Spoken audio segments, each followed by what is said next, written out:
Jumbo, bonjour. Bonjour. J'aimerais savoir qu'est-ce qui vous a motivé pour devenir parrain de cette association École de Brousse? Euh, Vous savez, ça fait un moment que je connais l'organisateur, le fondateur de cette association, Pierre. Et ça fait un moment, on a toujours, j'ai toujours suivi ses actions au Madagascar.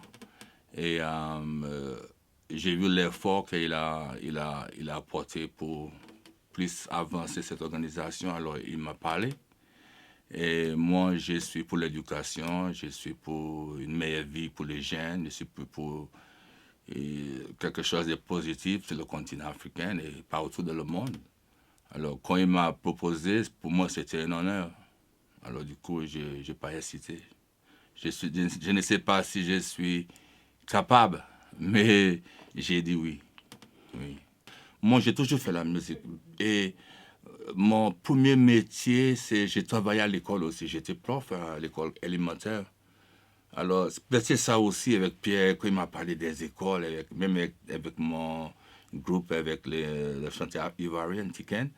Il a beaucoup travaillé dans ce domaine aussi. Mais moi, avant d'être avec Tiken, j'étais déjà Dominique, je travaillais dans les écoles.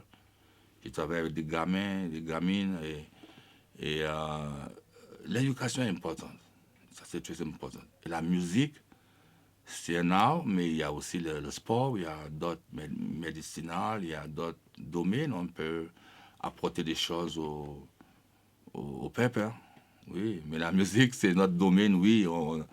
C'est quelque chose de très puissant aussi, c'est positif.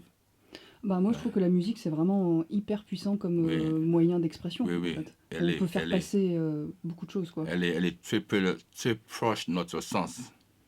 Et on peut nous frapper avec la musique, mais on n'a pas mal.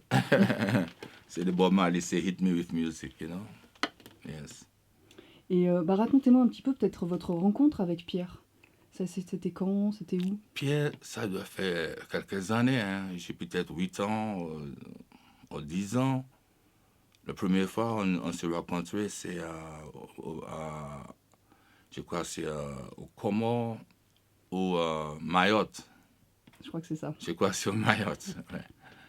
Au île Mayotte, et c'est tout de suite on est devenus amis. On est séparés physiquement, mais on est toujours resté en contact par les mails, par Facebook, par Messenger, parce que c'est les applications qu'on peut utiliser dans les positives. Et, voilà, on est toujours resté en contact, hein. C'est quelqu'un pour moi, le cause, il est noble, il est bien, c'est pas pour lui. Nous, je pense pas qu'on veut se fatiguer juste pour. Non, si on se fatigue, c'est pour quelque chose qu'on aime, quelque chose qui va apporter quelque chose. Parce que nous, on a eu cette occasion d'aller dans les écoles, d'être dans les bonnes écoles, et pourquoi pas les autres, hein? Bah oui, Yes. c'est sûr.